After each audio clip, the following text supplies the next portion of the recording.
ಭ್ರುಕುಟಿಯ ಮಧ್ಯದಲ್ಲಿ ಕುಳಿತಿರುವೆನು ಆತ್ಮ ನಾನು, ಜ್ಯೋತಿ ನಾನು, ಆತ್ಮ ನಾನು, ಜ್ಯೋತಿ ನಾನು. ಭ್ರುಕುಟಿಯ ಮಧ್ಯದಲ್ಲಿ ಕುಳಿತಿರುವೆನು ಆತ್ಮ ನಾನು, ಜ್ಯೋತಿ ನಾನು. ಮನಬುದ್ಧಿ ಸಂಸ್ಕಾರ ಹೊಂದಿರುವೆನು, ಈ ದೇಹವೆಂಬ ರಥವನ್ನು ನಡೆಸುತ್ತಿರುವೆನು. ಮನಬುದ್ಧಿ ಸಂಸ್ಕಾರ ಹೊಂದಿರುವೆನು,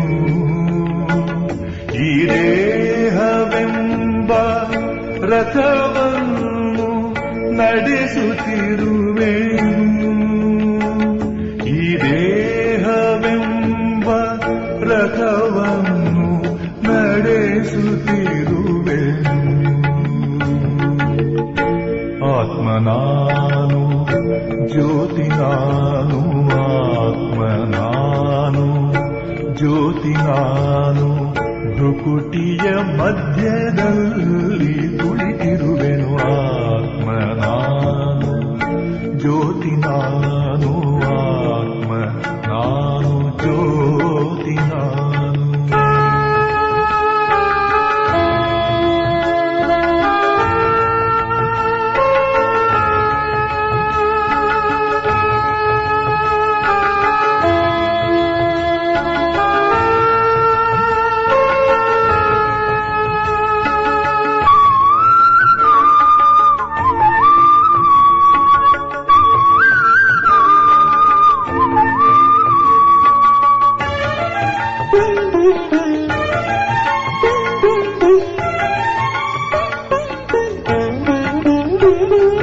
ಕಣ್ಣಿಂದ ನೋಡುವೆನು, ಕಿವಿಯಿಂದ ಕೇಳುವೆನು, ಬಾಯಿಂದ ನುಡಿಯುವೆನು, ಕಾಲಿಂದ ನಡೆಯುವೆನು.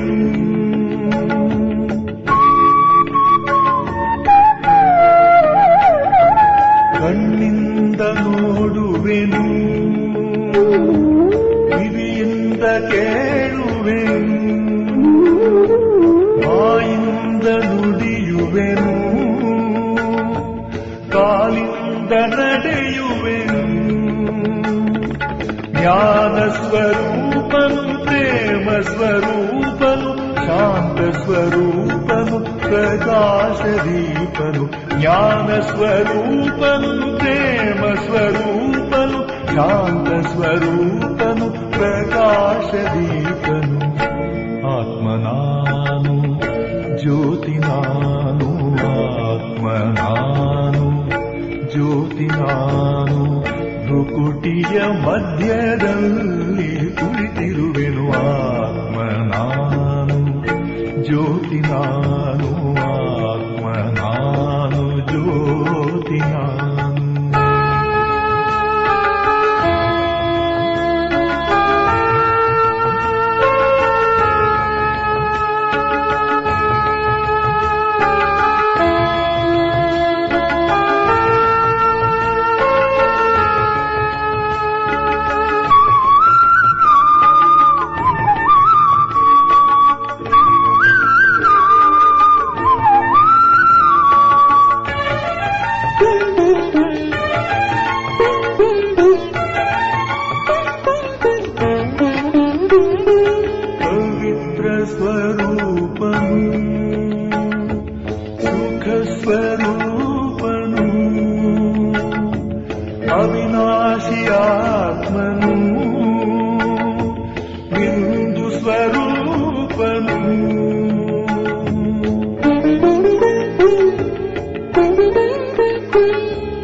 ಸ್ವರೂಪನು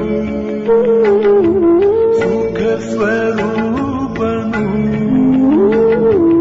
ಅವಿನಾಶಿ ಆತ್ಮನು ಬಿಂದು ಸ್ವರೂಪನು ತಂದೆ ಶಿವನ ಕಂದ ನಾನು ಅವನ ಮಡಿಲಿನ ನಾನು ತಂದೆ ಶಿವನ ಕಂದ ನಾನು ಅವನ ಮಡಿಲಿನ ನಾನು ಪರಮಧಾಮದ ವಾಸಿ ನಾನು ಪರಂಜ್ಯೋತಿ ಸ್ವರೂಪನು ಪರಮಧಾಮದ ವಾಸಿ ನಾನು ಪರಂಜ್ಯೋತಿ ಸ್ವರೂಪನು ಆತ್ಮ ನಾನು ಜ್ಯೋತಿ ನಾನು ಆತ್ಮ ನಾನು ಜ್ಯೋತಿ ನಾನು ಭ್ರುಕುಟಿಯ ಮಧ್ಯದಲ್ಲಿ ಕುಳಿತಿರುವೆನು ಆತ್ಮ ನಾನು ಜ್ಯೋತಿ ನಾನು ಮನಬುದ್ಧಿ ಸಂಸ್ಕಾರ ಹೊಂದಿರುವೆನು ಈ ದೇಹವೆಂಬ ರಥವನ್ನು ನಡೆಸುತ್ತಿರುವೆನು ಈ ದೇಹವೆಂಬ ರಥವನ್ನು ನಡೆಸುತ್ತಿರುವೆನು ಆತ್ಮ ನಾನು ಜ್ಯೋತಿ ನಾನು ಆತ್ಮ ನಾನು ಜ್ಯೋತಿ ನಾನು ಭ್ರುಕುಟಿಯ ಮಧ್ಯದಲ್ಲಿ ಕುಳಿತಿರುವೆನು ಆತ್ಮ ನಾನು ಜ್ಯೋತಿ ನಾನು ಆತ್ಮ ನಾನು ಜ್ಯೋತಿ ನಾನು.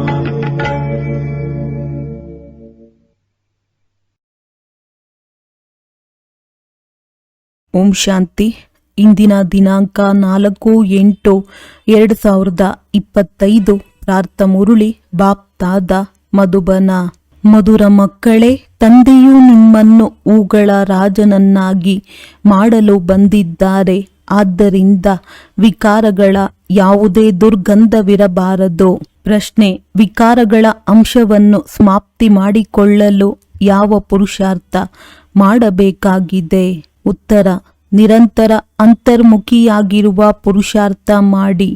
ಅಂತರ್ಮುಖಿ ಎಂದರೆ ಸೆಕೆಂಡಿನಲ್ಲಿ ಶರೀರದಿಂದ ಡಿಟ್ಯಾಚ್, ಭಿನ್ನ. ಈ ಪ್ರಪಂಚದಲ್ಲೆಲ್ಲವೂ ಸಂಪೂರ್ಣವಾಗಿ ಮರೆತು ಹೋಗಲಿ. 1 ಸೆಕೆಂಡಿನಲ್ಲಿ ಮೇಲೆ ಹೋಗುವುದು ಮತ್ತು ಬರುವುದು. ಈ ಅಭ್ಯಾಸದಿಂದ ವಿಕಾರಗಳ ಅಂಶವು ಸಮಾಪ್ತಿಯಾಗಿ ಬಿಡುತ್ತದೆ. ಕರ್ಮವನ್ನು ಮಾಡುತ್ತಾ ಮಾಡುತ್ತಾ ಮಧ್ಯದಲ್ಲಿ ಅಂತರ್ಮುಖಿಯಾಗಿ ಬಿಡಿ. ಈ ರೀತಿ ಎನಿಸಲಿ ಹೇಗೆ ಸಂಪೂರ್ಣ ಸನಾಟ ಶಾಂತಿಯು ಹರಡಲಿ. ಯಾವುದೇ ಶಬ್ದವಿಲ್ಲ. ಈ ಸೃಷ್ಟಿಯು ಹೇಗೆ ಇಲ್ಲವೇ ಇಲ್ಲವೆನಿಸಲಿ. ಓಂ ಶಾಂತಿ. ಇಲ್ಲಿ ಪ್ರತಿಯೊಬ್ಬರನ್ನು ಏಕೆ ಕುಳ್ಳರಿಸಲಾಗುತ್ತದೆ ಎಂದರೆ ಅಶರೀರಿಯಾಗಿ ತಂದೆಯ ನೆನಪಿನಲ್ಲಿ ಕುಳಿತುಕೊಳ್ಳಿ ಮತ್ತು ಜೊತೆಗೆ ಸೃಷ್ಟಿ ಚಕ್ರವನ್ನೂ ಸಹ ನೆನಪು ಮಾಡಿ. ಮನುಷ್ಯರು 84 ಜನ್ಮಗಳ ಚಕ್ರವನ್ನೂ ತಿಳಿದುಕೊಂಡಿಲ್ಲ, ತಿಳಿದುಕೊಳ್ಳುವುದೂ ಇಲ್ಲ. ಯಾರು 84 ಜನ್ಮಗಳ ಚಕ್ರವನ್ನು ಸುತ್ತುವರೋ ಅವರೇ ತಿಳಿದುಕೊಳ್ಳಲು ಬರುತ್ತಾರೆ. ನೀವು ಇದನ್ನೇ ನೆನಪು ಮಾಡಬೇಕು. ಇದಕ್ಕೆ ಸ್ವದರ್ಶನ ಚಕ್ರವೆಂದು ಹೇಳಲಾಗುತ್ತದೆ. ಇದರಿಂದ ಆಸುರಿ ಸಂಕಲ್ಪಗಳು ಸಮಾಪ್ತಿಯಾಗುತ್ತವೆ. ಯಾರಾದರೂ ಆಸುರರು ಕುಳಿತಿದ್ದಾರೆಂದರೆ ಅವರ ತಲೆಯು ಕತ್ತರಿಸಲ್ಪಡುತ್ತದೆ ಎಂದಲ್ಲ. ಮನುಷ್ಯರು ಸ್ವದರ್ಶನ ಚಕ್ರದ ಅರ್ಥವನ್ನೇ ತಿಳಿದುಕೊಂಡಿಲ್ಲ. ಈ ಜ್ಞಾನವು ನೀವು ಮಕ್ಕಳಿಗೆ ಇಲ್ಲಿಯೇ ಸಿಗುತ್ತದೆ. ಕಮಲ ಪುಷ್ಪ ಸಮಾನ ಗೃಹಸ್ಥ ವ್ಯವಹಾರದಲ್ಲಿದ್ದು ಪವಿತ್ರರಾಗಿ. ಭಗವಾನು ವಾಚವಿದೆಯಲ್ಲವೇ, ಈ ಒಂದು ಜನ್ಮದಲ್ಲಿ ಪವಿತ್ರರಾಗುವುದರಿಂದ ಭವಿಷ್ಯ 21 ಜನ್ಮಗಳವರೆಗೆ ನೀವು ಪವಿತ್ರ ಪ್ರಪಂಚದ ಮಾಲೀಕರಾಗುತ್ತೀರಿ. ಸತ್ಯಯುಗಕ್ಕೆ ಶಿವಾಲಯವೆಂದು ಹೇಳಲಾಗುತ್ತದೆ. ಕಲಿಯುಗವು ವೈಶಾಲ್ಯವಾಗಿದೆ. ಈ ಪ್ರಪಂಚವು ಬದಲಾಗುತ್ತದೆ. ಇದು ಭಾರತದ ಮಾತೇ ಆಗಿದೆ. ಅನ್ಯರ ಮಾತುಗಳಲ್ಲಿ ಹೋಗಲೇಬಾರದು. ಪ್ರಾಣಿ ಪಕ್ಷಿಗಳದ್ದು ಏನಾಗುವುದು, ಅನ್ಯ ಧರ್ಮದವರದ್ದು ಮುಂದೆ ಏನಾಗುವುದು ಎಂದು ಯಾರಾದರೂ ಕೇಳಿದರೆ ಹೇಳಿ. ಮೊದಲು ತಮ್ಮ ಬಗ್ಗೆ ತಿಳಿದುಕೊಳ್ಳಿ, ನಂತರ ಅನ್ಯರ ಮಾತು. ಭಾರತವಾಸಿಗಳೇ ತಮ್ಮ ಧರ್ಮವನ್ನು ಮರೆತು ದುಃಖಿಯಾಗಿದ್ದಾರೆ. ಭಾರತದಲ್ಲಿಯೇ ನೀವು ಮಾತ್ಪಿತಾ ಎಂದು ಕರೆಯುತ್ತಾರೆ. ವಿದೇಶದಲ್ಲಿ ಮಾತ್ಪಿತಾ ಎಂಬ ಶಬ್ದವನ್ನು ಹೇಳುವುದಿಲ್ಲ. ಅವರು ಕೇವಲ ಗಾಡ್ ಫಾದರ್ ಎಂದು ಹೇಳುತ್ತಾರೆ. ಅವಶ್ಯವಾಗಿ ಭಾರತದಲ್ಲಿಯೇ ಅಪಾರ ಸುಖವಿತ್ತು. ಭಾರತವು ಸ್ವರ್ಗವಾಗಿತ್ತು. ಇದನ್ನು ನೀವು ತಿಳಿದುಕೊಂಡಿದ್ದೀರಿ. ತಂದೆಯು ಬಂದು ಮುಳ್ಳುಗಳನ್ನು ಹೂಗಳನ್ನಾಗಿ ಮಾಡುತ್ತಾರೆ. ತಂದೆಯು ಹೂದೋಟದ ಮಾಲಿ ಎಂದು ಹೇಳುತ್ತಾರೆ. ತಂದೆಯು ಬಂದು ಮುಳ್ಳುಗಳನ್ನು ಹೂಗಳನ್ನಾಗಿ ಮಾಡಿ ಎಂದು ಕರೆಯುತ್ತಾರೆ. ಅಂದಾಗ ತಂದೆಯು ಹೂದೋಟವನ್ನಾಗಿ ಮಾಡುತ್ತಾರೆ. ಮತ್ತೆ ಮಾಯೆಯು ಮುಳ್ಳುಗಳ ಕಾಡನ್ನಾಗಿ ಮಾಡುತ್ತದೆ. ಮನುಷ್ಯರಂತೂ ಈಶ್ವರನೇ, ನಿನ್ನ ಮಾಯೆಯು ಬಹಳ ಪ್ರಬಲವಾಗಿದೆ ಎಂದು ಹೇಳುತ್ತಾರೆ. ಈಶ್ವರನನ್ನಾಗಲಿ ಮಾಯೆಯನ್ನಾಗಲಿ ತಿಳಿದುಕೊಂಡಿಲ್ಲ. ಯಾರು ಯಾವುದೋ ಶಬ್ದವನ್ನು ಹೇಳಿದರೆ ಸಾಕು, ಅದನ್ನೇ ಪುನರಾವರ್ತಿಸುತ್ತಿರುತ್ತಾರೆ. ಅರ್ಥವೇನೂ ಇಲ್ಲ. ನೀವು ಮಕ್ಕಳು ತಿಳಿದುಕೊಂಡಿದ್ದೀರಿ. ಇದು ರಾಮರಾಜ್ಯ ಮತ್ತು ರಾವಣ ರಾಜ್ಯದ ಆಟವಾಗಿದೆ. ರಾಮರಾಜ್ಯದಲ್ಲಿ ಸುಖವು, ರಾವಣ ರಾಜ್ಯದಲ್ಲಿ ದುಃಖವೂ ಇದೆ. ಇದು ಇಲ್ಲಿಯದೇ ಮಾತಾಗಿದೆ. ಇದೇನು ಪ್ರಭುವಿನ ಮಾಯೆಯಲ್ಲ, ಪಂಚವಿಕಾರಗಳಿಗೆ ಮಾಯೆ ಎಂದು ಹೇಳಲಾಗುತ್ತದೆ. ಇದಕ್ಕೆ ರಾವಣನೆಂದು ಹೇಳುತ್ತಾರೆ. ಬಾಕಿ ಮನುಷ್ಯರಂತೂ ಪುನರ್ಜನ್ಮವನ್ನು ತೆಗೆದುಕೊಂಡು 84ರ ಚಕ್ರದಲ್ಲಿ ಬರುತ್ತಾರೆ. ಸತೋಗುಣಿಯಿಂದ ತಮೋ ಪ್ರಧಾನರಾಗುತ್ತಾರೆ. ಈ ಸಮಯದಲ್ಲಿ ಎಲ್ಲರೂ ವಿಕಾರದಿಂದಲೇ ಜನಿಸುತ್ತಾರೆ. ಆದ್ದರಿಂದ ವಿಕಾರಿಗಳೆಂದು ಹೇಳಲಾಗುತ್ತದೆ. ವಿಕಾರಿ ಪ್ರಪಂಚವೆಂದು ಹೆಸರು ಇದೆ. ಮತ್ತೆ ನಿರ್ವಿಕಾರಿ ಪ್ರಪಂಚ ಅರ್ಥಾತ್ ಹಳೆಯ ಪ್ರಪಂಚದಿಂದ ಹೇಗೆ ಹೊಸದಾಗುತ್ತದೆ ಎಂಬುದು ತಿಳಿದುಕೊಳ್ಳುವ ಸಾಮಾನ್ಯ ಮಾತಾಗಿದೆ. ಹೊಸ ಪ್ರಪಂಚದಲ್ಲಿ ಮೊದಲು ಸ್ವರ್ಗವಿತ್ತು. ಮಕ್ಕಳಿಗೆ ಗೊತ್ತಿದೆ. ಸ್ವರ್ಗದ ಸ್ಥಾಪನೆ ಮಾಡುವವರು ಪರಮಪಿತ ಪರಮಾತ್ಮನಾಗಿದ್ದಾರೆ. ಅದರಲ್ಲಿ ಅಪಾರ ಸುಖವಿತ್ತು. ಜ್ಞಾನದಿಂದ ದಿನ, ಭಕ್ತಿಯಿಂದ ರಾತ್ರಿಯು ಹೇಗಾಗುತ್ತದೆ ಎಂಬುದನ್ನು ಮನುಷ್ಯರು ತಿಳಿದುಕೊಂಡಿಲ್ಲ. ಅದಕ್ಕಾಗಿ ತಿಳಿಸಿ. ಬ್ರಹ್ಮ ಹಾಗೂ ಬ್ರಹ್ಮಮುಖ ವಂಶಾವಳಿ, ಬ್ರಾಹ್ಮಣರ ದಿನ ಮತ್ತೆ ಅದೇ ಬ್ರಾಹ್ಮಣರ ರಾತ್ರಿ. ದಿನ ಮತ್ತು ರಾತ್ರಿಯು ಇಲ್ಲಿಯೇ ಆಗುತ್ತದೆ. ಇದನ್ನು ಯಾರು ತಿಳಿದುಕೊಳ್ಳುವುದಿಲ್ಲ. ಪ್ರಜಾಪಿತ ಬ್ರಹ್ಮನ ರಾತ್ರಿ ಎಂದರೆ ಅವಶ್ಯವಾಗಿ ಬ್ರಹ್ಮಮುಖ ವಂಶಾವಳಿ ಬ್ರಾಹ್ಮಣರಿಗೂ ರಾತ್ರಿಯಾಗುವುದು. ಅರ್ಧಕಲ್ಪ ದಿನ, ಅರ್ಧಕಲ್ಪ ರಾತ್ರಿ. ಈಗ ತಂದೆಯು ನಿರ್ವಿಕಾರಿ ಪ್ರಪಂಚವನ್ನಾಗಿ ಮಾಡಲು ಬಂದಿದ್ದಾರೆ. ತಂದೆಯು ತಿಳಿಸುತ್ತಾರೆ, ಮಕ್ಕಳೇ, ಕಾಮ ಮಹಾಶತ್ರುವಾಗಿದೆ. ಅದರ ಮೇಲೆ ಜಯ ಗಳಿಸಿರಿ. ಸಂಪೂರ್ಣ ನಿರ್ವಿಕಾರಿ ಪವಿತ್ರರಾಗಬೇಕಾಗಿದೆ. ಅಪವಿತ್ರರಾಗುವುದರಿಂದಲೂ ನೀವು ಬಹಳಷ್ಟು ಪಾಪಗಳನ್ನು ಮಾಡಿದ್ದೀರಿ. ಇದು ಪಾಪಾತ್ಮರ ಪ್ರಪಂಚವಾಗಿದೆ. ಅವಶ್ಯವಾಗಿ ಶರೀರದ ಜೊತೆಯೇ ಪಾಪ ಮಾಡುತ್ತಾರೆ. ಆದ್ದರಿಂದ ಪಾಪಾತ್ಮರಾಗುತ್ತಾರೆ. ದೇವತೆಗಳ ಪವಿತ್ರ ಪ್ರಪಂಚದಲ್ಲಿ ಪಾಪವಾಗುವುದಿಲ್ಲ. ನೀವಿಲ್ಲಿ ಶ್ರೀಮತದಿಂದ ಶ್ರೇಷ್ಠ ಪುಣ್ಯಾತ್ಮರಾಗುತ್ತಿದ್ದೀರಿ. ಶ್ರೀ ಶ್ರೀ 108ರ ಮಾಲೆಯೂ ಇದೆ. ಅದರಲ್ಲಿ ಮೇಲೆ ಹೂವಿದೆ. ಅದಕ್ಕೆ ಶಿವನೆಂದು ಹೇಳುತ್ತಾರೆ. ಅದು ನಿರಾಕಾರಿ ಹೂವಾಗಿದೆ. ಮತ್ತೆ ಸಾಕಾರದಲ್ಲಿ ಸ್ತ್ರೀ ಪುರುಷನಿದ್ದಾರೆ.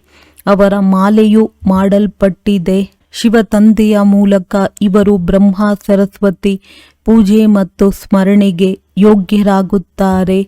ತಂದೆಯು ನಮ್ಮನ್ನು ವಿಜಯ ಮಾಲೆಯ ಮಣಿಯನ್ನಾಗಿ ಮಾಡುತ್ತಾರೆ. ನಾವು ವಿಶ್ವದ ಮೇಲೆ ನೆನಪಿನ ಬಲದಿಂದ ವಿಜಯವನ್ನು ಪಡೆಯುತ್ತಿದ್ದೇವೆ. ನೆನಪಿನಿಂದಲೇ ವಿಕರ್ಮಗಳು ವಿನಾಶವಾಗುತ್ತವೆ. ಮತ್ತೆ ನೀವು ಸತೋಪ್ರಧಾನರಾಗಿ ಬಿಡುತ್ತೀರಿ. ಅವರಾದರೆ ತಿಳಿದುಕೊಳ್ಳದೆ, ಪ್ರಭು ನಿನ್ನ ಮಾಯೆಯು ಪ್ರಬಲವಾಗಿದೆ ಎಂದು ಹೇಳಿಬಿಡುತ್ತಾರೆ. ಯಾರ ಬಳಿಯಾದರೂ ಹಣವಿದೆ ಎಂದರೆ ಇವರ ಬಳಿ ಬಹಳ ಬಹಳ ಮಾಯೆ ಇದೆ ಎಂದು ಹೇಳುತ್ತಾರೆ. ವಾಸ್ತವದಲ್ಲಿ ಪಂಚವಿಕಾರಿಗಳಿಗೆ ಮಾಯೆ ಎಂದು ಹೇಳಲಾಗುತ್ತದೆ. ಇದಕ್ಕೆ ರಾವಣನೆಂದು ಹೇಳಲಾಗುತ್ತದೆ. ಇದಕ್ಕೆ ಅವರು 10 ತಲೆಗಳ ರಾವಣನ ಚಿತ್ರವನ್ನು ಮಾಡಿಬಿಟ್ಟಿದ್ದಾರೆ. ಈಗ ಚಿತ್ರವಿರುವುದರಿಂದ ತಿಳಿಸಲಾಗುತ್ತದೆ. ಹೇಗೆ ಅಂಗದನ ಬಗ್ಗೆಯೂ ತೋರಿಸುತ್ತಾರೆ. ಅಂಗದನನ್ನು ರಾವಣನು ಅಲುಗಾಡಿಸಿದನು, ಆದರೆ ಅಲುಗಾಡಿಸಲು ಸಾಧ್ಯವಾಗಲೇ ಇಲ್ಲ. ಹೀಗೆ ದುಷ್ಟಾಂತವನ್ನು ಮಾಡಿಬಿಟ್ಟಿದ್ದಾರೆ. ಆದರೆ ಇಂತಹ ಯಾವುದೇ ವಸ್ತುವಿಲ್ಲ. ತಂದೆಯು ತಿಳಿಸುತ್ತಾರೆ, ಮಾಯೆಯು ನಿಮ್ಮನ್ನು ಎಷ್ಟಾದರೂ ಅಲುಗಾಡಿಸಲಿ, ಆದರೆ ನೀವು ಸ್ಥಿರವಾಗಿರಿ. ರಾವಣ, ಹನುಮಂತ, ಅಂಗದನ ಇತ್ಯಾದಿ ಎಲ್ಲ ದುಷ್ಟಾಂತಗಳನ್ನು ಮಾಡಿಬಿಟ್ಟಿದ್ದಾರೆ. ಇವೆಲ್ಲದರ ಅರ್ಥವನ್ನು ನೀವು ಮಕ್ಕಳೇ ತಿಳಿದುಕೊಂಡಿದ್ದೀರಿ. ಭ್ರಮರಿಯ ಉದಾಹರಣೆಯೂ ಇದೆ. ಭ್ರಮರಿ ಮತ್ತು ಬ್ರಾಹ್ಮಣಿ ರಾಶಿಯು ಸೇರುತ್ತದೆ. ನೀವು ಪ್ರಯೋಜನವಿಲ್ಲದ ಕೀಟಗಳಿಗೆ ಜ್ಞಾನ ಯೋಗದ ಬೂಬು ಮಾಡಿ ಪತಿತರಿಂದ ಪಾವನರನ್ನಾಗಿ ಮಾಡುತ್ತೀರಿ. ತಂದೆಯನ್ನು ನೆನಪು ಮಾಡುವುದರಿಂದ ಸತೋ ಪ್ರಧಾನರಾಗುತ್ತೀರಿ. ಆಮೆಯ ದೃಷ್ಟಾಂತವೂ ಇದೆ. ಆಮೆಯು ತನ್ನ ಎಲ್ಲ ಇಂದ್ರಿಯಗಳನ್ನು ಸಂಕುಚಿತಗೊಳಿಸಿ ಅಂತರ್ಮುಖಿಯಾಗಿ ಕುಳಿತು ಬಿಡುತ್ತದೆ. ನಿಮಗೂ ಸಹ ತಂದೆಯು ತಿಳಿಸುತ್ತಾರೆ, ಬಲೆ ಕರ್ಮ ಮಾಡಿ ಮತ್ತೆ ಅಂತರ್ಮುಖಿಯಾಗಿ ಬಿಡಿ. ಹೇಗೆ ಈ ಸೃಷ್ಟಿಯು ಇಲ್ಲವೆನಿಸಲಿ, ಅಲುಗಾಟವೇ ನಿಂತು ಹೋಗುತ್ತದೆ. ಭಕ್ತಿ ಮಾರ್ಗದಲ್ಲಂತೂ ಬಹಿರ್ಮುಖಿಯಾಗಿ ಬಿಡುತ್ತಾರೆ.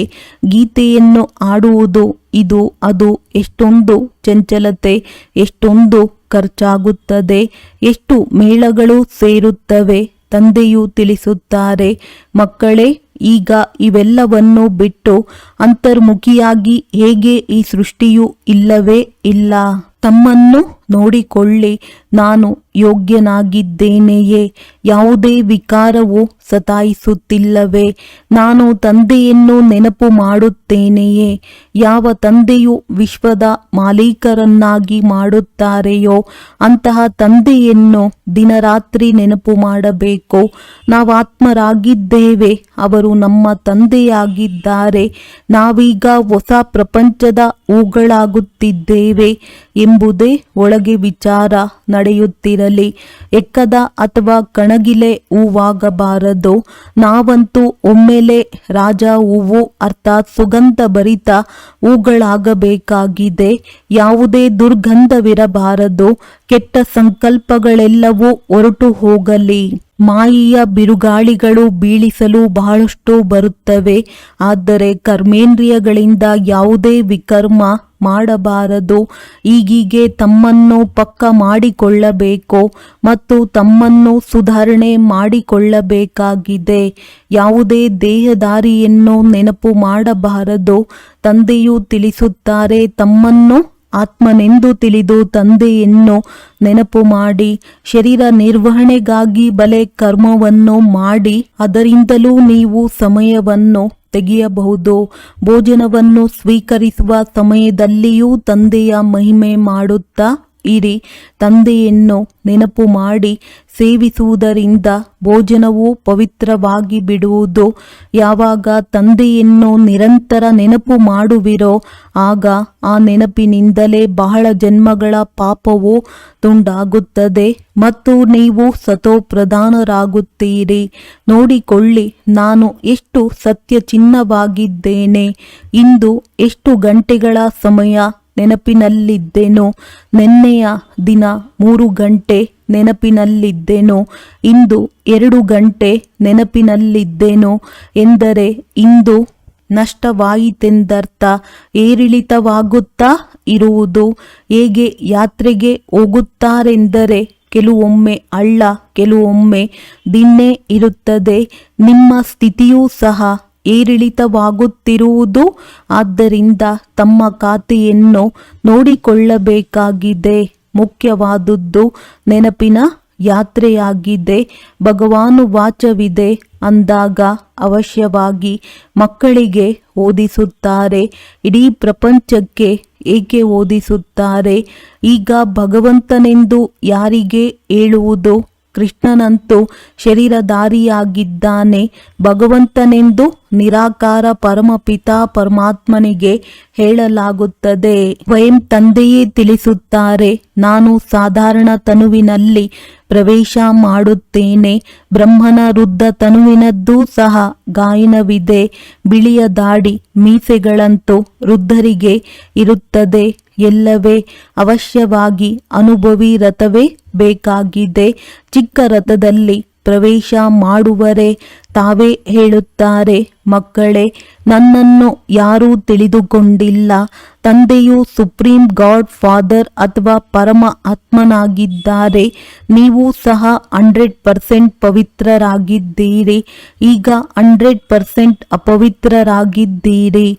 ಸತ್ಯಯುಗದಲ್ಲಿ 100% ಪವಿತ್ರತೆ ಇದ್ದಾಗ ಸುಖ ಮತ್ತು ಶಾಂತಿಯೂ ಇತ್ತು. ಮುಖ್ಯವಾದುದು ಪವಿತ್ರತೆಯಾಗಿದೆ. ನೀವು ಸಹ ನೋಡುತ್ತೀರಿ, ಪವಿತ್ರರಿಗೆ ಅಪವಿತ್ರರು ಹೋಗಿ ತಲೆಬಾಗುತ್ತಾರೆ, ಅವರ ಮಹಿಮೆ ಮಾಡುತ್ತಾರೆ. ಸನ್ಯಾಸಿಗಳ ಮುಂದೆ ತಾವು ಸರ್ವಗುಣ ಸಂಪನ್ನರು, ನಾವು ನೀಚ ಪಾಪಿಗಳಾಗಿದ್ದೇವೆ ಎಂಬ ಮಾತನ್ನು ಎಂದು ಹೇಳುವುದಿಲ್ಲ. ದೇವತೆಗಳ ಮುಂದೆ ಹೋಗಿ ಈ ರೀತಿ ಹೇಳುತ್ತಾರೆ. ಇದನ್ನೂ ಸಹ ತಂದೆಯು ತಿಳಿಸಿದ್ದಾರೆ. ಕುಮಾರರಿಗೆ ಎಲ್ಲರೂ ತಲೆಬಾಗುತ್ತಾರೆ. ಮತ್ತೆ ವಿವಾಹವಾದ ನಂತರ ಎಲ್ಲರ ಮುಂದೆ ತಾನು ತಲೆಬಾಗುತ್ತಾಳೆ, ಏಕೆಂದರೆ ವಿಕಾರಿಯಾಗುತ್ತಾಳಲ್ಲವೇ? ಈಗ ತಂದೆಯು ತಿಳಿಸುತ್ತಾರೆ, ನೀವು ನಿರ್ವಿಕಾರಿಯಾಗುತ್ತೀರೆಂದರೆ ಅರ್ಧಕಲ್ಪ ನಿರ್ವಿಕಾರಿಯಾಗಿರುತ್ತೀರಿ. ಈಗ ಪಂಚವಿಕಾರಗಳ ರಾಜ್ಯವೇ ಸಮಾಪ್ತಿಯಾಗುತ್ತದೆ. ಇದು ಮೃತ್ಯುಲೋಕ, ಅದು ಅಮರ ಲೋಕವಾಗಿದೆ. ಈಗ ನೀವಾತ್ಮರಿಗೆ ಜ್ಞಾನದ 3ನೆಯ ನೇತ್ರವೂ ಸಿಗುತ್ತದೆ. ಅದನ್ನು ತಂದೆಯೇ ಕೊಡುತ್ತಾರೆ. ತಿಲಕವನ್ನು ಸಹ ಮಸ್ತಕದಲ್ಲಿಯೇ ಇಟ್ಟುಕೊಳ್ಳುತ್ತಾರೆ. ಆತ್ಮಕ್ಕೆ ಈಗ ಜ್ಞಾನವೂ ಸಿಗುತ್ತಿದೆ. ಏತಕ್ಕಾಗಿ ನೀವು ತಮಗೆ ತಾವೇ ರಾಜತಿಲಕವನ್ನು ಕೊಟ್ಟುಕೊಳ್ಳಿ. ಹೇಗೆ ಬ್ಯಾರಿಸ್ಟರಿ ಓದುತ್ತಾರೆಂದರೆ ಓದಿ ತಮಗೆ ತಾವೇ ಬ್ಯಾರಿಸ್ಟರಿಯ ತಿಲಕವನ್ನು ಇಟ್ಟುಕೊಳ್ಳುತ್ತಾರೆ. ಓದಿದರೆ ತಿಲಕ ಸಿಗುವುದು ಕೇವಲ ಆಶೀರ್ವಾದದಿಂದ ಸಿಗುವುದಿಲ್ಲ. ಒಂದು ವೇಳೆ ಆ ರೀತಿ ಇದ್ದರೆ ಶಿಕ್ಷಕರು ಎಲ್ಲರ ಮೇಲೆ ಕೃಪೆ ತೋರುವುದಾದರೆ ಎಲ್ಲರೂ ತೇರ್ಗಡೆಯಾಗಿ ಬಿಡಬೇಕು. ಆದರೆ ಮಕ್ಕಳು ತಮಗೆ ತಾವೇ ರಾಜತಿಲಕವನ್ನು ಇಟ್ಟುಕೊಳ್ಳಬೇಕಾಗಿದೆ. ತಂದೆಯನ್ನು ನೆನಪು ಮಾಡುವುದರಿಂದ ವಿಕರ್ಮಗಳು ವಿನಾಶವಾಗುತ್ತದೆ ಮತ್ತು ಚಕ್ರವನ್ನು ನೆನಪು ಮಾಡುವುದರಿಂದ ಚಕ್ರವರ್ತಿ ಮಹಾರಾಜರಾಗಿ ಬಿಡುತ್ತೀರಿ. ತಂದೆಯೂ ತಿಳಿಸುತ್ತಾರೆ, ನಿಮ್ಮನ್ನು ರಾಜರಿಗೂ ರಾಜರನ್ನಾಗಿ ಮಾಡುತ್ತೇನೆ. ದೇವಿ ದೇವತೆಗಳು ಡಬಲ್ ಕಿರೀಟಧಾರಿಗಳಾಗುತ್ತೀರಿ. ಪತಿತ ರಾಜರೂ ಸಹ ಹೋಗಿ ಅವರ ಪೂಜೆ ಮಾಡುತ್ತಾರೆ. ನಿಮ್ಮನ್ನು ಪೂಜಾರಿ ರಾಜರಿಗಿಂತಲೂ ಶ್ರೇಷ್ಠರನ್ನಾಗಿ ಮಾಡುತ್ತೇನೆ. ಯಾರು ಬಹಳ ದಾನ ಪುಣ್ಯ ಮಾಡುವರೋ ಅವರು ಹೋಗಿ ರಾಜರ ಬಳಿ ಜನ್ಮ ಪಡೆಯುತ್ತಾರೆ, ಏಕೆಂದರೆ ಒಳ್ಳೆಯ ಕರ್ಮ ಮಾಡಿದ್ದಾರೆ. ಈಗ ಇಲ್ಲಿ ನಿಮಗೆ ಅವಿನಾಶಿ ಜ್ಞಾನಧನವು ಸಿಕ್ಕಿದೆ. ಅದನ್ನು ಧಾರಣೆ ಮಾಡಿಕೊಂಡು ಮತ್ತೆ ದಾನ ಮಾಡಬೇಕಾಗಿದೆ. ಇದು ಆದಾಯದ ಮೂಲವಾಗಿದೆ. ಶಿಕ್ಷಕರು ಸಹ ವಿದ್ಯಾ ದಾನ ಮಾಡುತ್ತಾರೆ.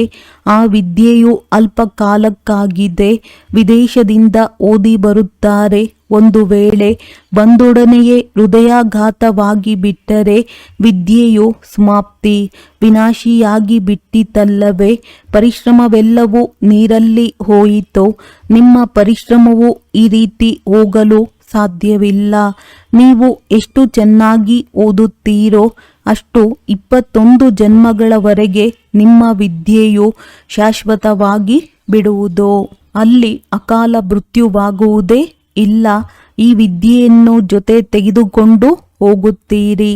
ಹೇಗೆ ತಂದೆಯು ಈಗ ಕಲ್ಯಾಣಕಾರಿಯಾಗಿದ್ದಾರೆಯೋ ಹಾಗೆಯೇ ನೀವು ಮಕ್ಕಳು ಸಹ ಕಲ್ಯಾಣಕಾರಿಗಳಾಗಬೇಕಾಗಿದೆ. ಎಲ್ಲರಿಗೆ ಮಾರ್ಗವನ್ನು ತಿಳಿಸಬೇಕಾಗಿದೆ. ತಂದೆಯಂತೂ ಬಹಳ ಒಳ್ಳೆಯ ಸಲಹೆಯನ್ನು ಕೊಡುತ್ತಾರೆ. ಒಂದೇ ಮಾತನ್ನು ತಿಳಿಸಿಕೊಡಿ, ಸರ್ವಶ್ರೇಷ್ಠ ಶಿರೋಮಣಿ ಶ್ರೀಮದ್ ಭಗವದ್ಗೀತೆಗೆ ಇಷ್ಟೊಂದು ಮಹಿಮೆ ಏಕೆ ಇದೆ?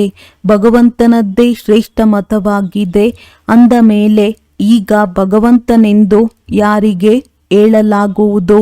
ಭಗವಂತನೆಂದರೆ ಒಬ್ಬರೇ ಇರುತ್ತಾರೆ. ಅವರು ನಿರಾಕಾರನಾಗಿದ್ದಾರೆ, ಎಲ್ಲ ಆತ್ಮಗಳ ತಂದೆಯಾಗಿದ್ದಾರೆ.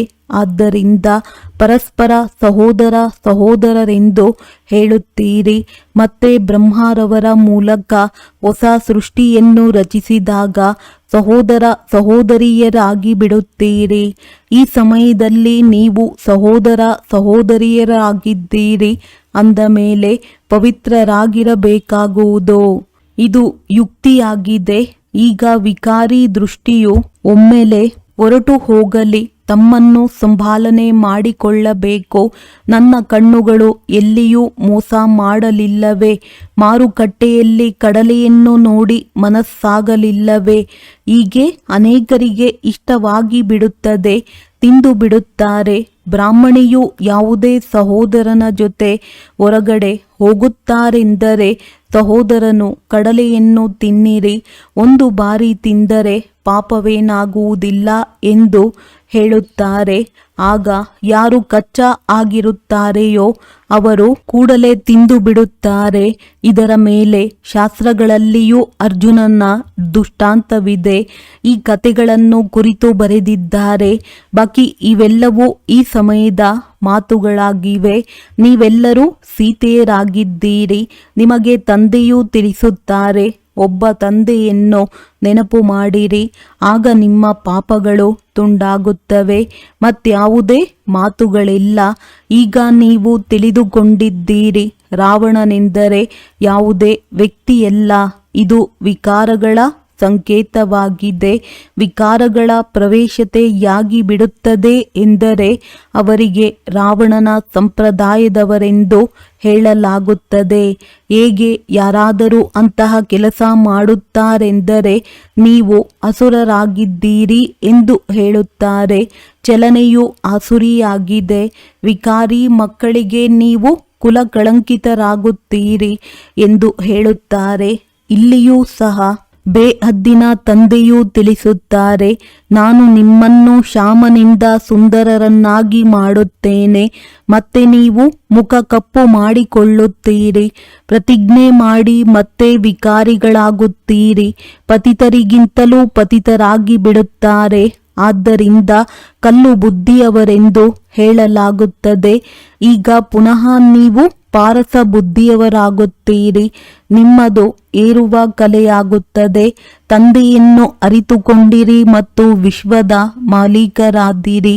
ಇದರಲ್ಲಿ ಸಂಶಯದ ಮಾತಿರಲು ಸಾಧ್ಯವಿಲ್ಲ. ತಂದೆಯು ಸ್ವರ್ಗದ ರಚಯಿತನಾಗಿದ್ದಾರೆ ಅಂದ ಮೇಲೆ ಅವಶ್ಯವಾಗಿ ಮಕ್ಕಳಿಗಾಗಿ ಸ್ವರ್ಗವನ್ನೇ ಉಡುಗೊರೆಯನ್ನಾಗಿ ತರುತ್ತಾರಲ್ಲವೇ? ಶಿವ ಜಯಂತಿಯನ್ನು ಆಚರಿಸುತ್ತಾರೆ. ಏನು ಮಾಡುತ್ತಾರೆ? ವ್ರತ ಇತ್ಯಾದಿಗಳನ್ನು ಇಟ್ಟುಕೊಳ್ಳುತ್ತಾರೆ. ವಾಸ್ತವದಲ್ಲಿ ವಿಕಾರಗಳ ವ್ರತವನ್ನಿಟ್ಟುಕೊಳ್ಳಬೇಕು, ವಿಕಾರದಲ್ಲಿ ಹೋಗಬಾರದು.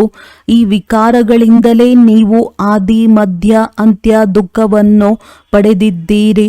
ಈಗ ಈ ಒಂದು ಜನ್ಮ ಪವಿತ್ರರಾಗಿ ಹಳೆಯ ಪ್ರಪಂಚದ ವಿನಾಶವು ಮುಂದೆ ನಿಂತಿದೆ.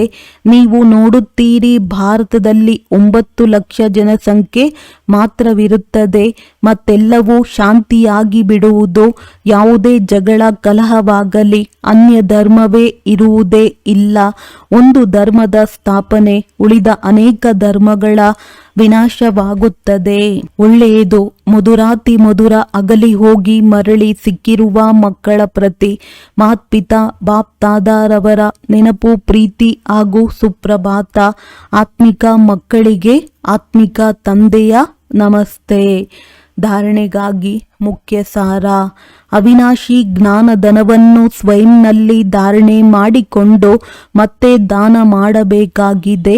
ವಿದ್ಯೆಯಿಂದ ತಮಗೆ ತಾವೇ ರಾಜತಿಲಕವನ್ನು ಇಟ್ಟುಕೊಳ್ಳಬೇಕಾಗಿದೆ.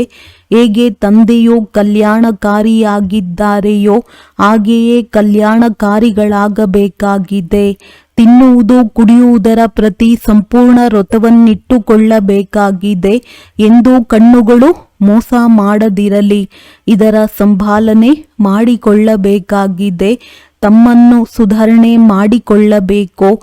ಕರ್ಮೇಂದ್ರಿಯಗಳಿಂದ ಯಾವುದೇ ವಿಕರ್ಮ ಮಾಡಬಾರದು. ವರದಾನ: ಮನಸಾ ಶಕ್ತಿಯ ಅನುಭವದ ಮೂಲಕ ವಿಶಾಲ ಕಾರ್ಯದಲ್ಲಿ ಸದಾ ಸಹಯೋಗಿ ಭವ. ಪ್ರಕೃತಿಯನ್ನು ತಮೋಗುಣಿ ಆತ್ಮಗಳ ವೈಬ್ರೇಷನ್ ಅನ್ನು ಪರಿವರ್ತನೆ ಮಾಡುವುದು ಮತ್ತು ರಕ್ತ ಹರಿಯುವ ವಾತಾವರಣ ವೈಬ್ರೇಷನ್ ನಲ್ಲಿ ಸ್ವಯಂ ಅನ್ನು ಸುರಕ್ಷಿತವಾಗಿಡುವುದು, ಅನ್ಯ ಆತ್ಮಗಳಿಗೆ ಸಹಯೋಗ ಕೊಡುವುದು, ಹೊಸ ಸೃಷ್ಟಿಯಲ್ಲಿ ಹೊಸ ರಚನೆಯ ಯೋಗ ಬಲದಿಂದ ಪ್ರಾರಂಭ ಮಾಡುವುದು. ಈ ಎಲ್ಲ ವಿಶಾಲ ಕಾರ್ಯಕ್ಕಾಗಿ ಮನಸಾ ಶಕ್ತಿಯ ಅವಶ್ಯಕತೆ ಇದೆ. ಮನಸಾ ಶಕ್ತಿಯ ಮೂಲಕವೇ ಸ್ವಯಂನ ಅಂತ್ಯ ಸುಂದರವಾಗಿರುವುದು. ಮನಸಾ ಶಕ್ತಿ ಅರ್ಥಾತ್ ಶ್ರೇಷ್ಠ ಸಂಕಲ್ಪ ಶಕ್ತಿ. ಒಬ್ಬರ ಜೊತೆ ಲೈನ್ ಕ್ಲಿಯರ್. ಈಗ ಇದರ ಅನುಭವಿಗಳಾಗಿ ಆಗ ಬೇಹದ್ದಿನ ಕಾರ್ಯದಲ್ಲಿ ಸಹಯೋಗಿಗಳಾಗಿ ಬೇಹದ್ದಿನ ವಿಶ್ವದ ರಾಜ್ಯ ಅಧಿಕಾರಿಗಳಾಗುವಿರಿ. ಸ್ಲೋಗನ್: ನಿರ್ಭಯತೆ ಮತ್ತು ನಮ್ರತೆಯ ಜ್ಞಾನಿ ಮತ್ತು ಯೋಗಿ ಆತ್ಮನ ಸ್ವರೂಪವಾಗಿದೆ. ಅವ್ಯಕ್ತ ಸೂಚನೆ: ಸಹಜ ಯೋಗಿ ಆಗಬೇಕೆಂದರೆ ಪರಮಾತ್ಮನ ಪ್ರೀತಿಯ ಅನುಭವಿಯಾಗಿರಿ. ಪರಮಾತ್ಮನ ಪ್ರೀತಿ ಆನಂದಮಯ ಉಯ್ಯಾಲೆಯಾಗಿದೆ. ಈ ಸುಖದಾಯಿ ಉಯ್ಯಾಲೆಯಲ್ಲಿ ತೂಗುತ್ತಾ ಸದಾ ಪರಮಾತ್ಮ ಪ್ರೀತಿಯಲ್ಲಿ ಲವಲೀನರಾಗಿದ್ದರೆ ಎಂದೂ ಯಾವುದೇ ಪರಿಸ್ಥಿತಿ ಅಥವಾ ಮಾಯೆಯ ಏರುಪೇರು ಬರಲು ಸಾಧ್ಯವಿಲ್ಲ. ಪರಮಾತ್ಮನ ಪ್ರೀತಿ ಅಕುಟ ಅಟಲವಾಗಿದೆ. ಸರ್ವ ಪ್ರಾಪ್ತಿಯಾಗಬಹುದು. ಆದರೆ ಪರಮಾತ್ಮನ ಪ್ರೀತಿಯನ್ನು ಪ್ರಾಪ್ತಿ ಮಾಡಿಕೊಳ್ಳುವ ವಿಧಿಯಾಗಿದೆ ಭಿನ್ನರಾಗುವುದು. ಎಷ್ಟು ಭಿನ್ನರಾಗುತ್ತೀರಿ ಅಷ್ಟು ಪರಮಾತ್ಮನ ಪ್ರೀತಿಯ ಅಧಿಕಾರ ಪ್ರಾಪ್ತಿಯಾಗುತ್ತದೆ. ಒಳ್ಳೆಯದು. ಓಂ ಶಾಂತಿ.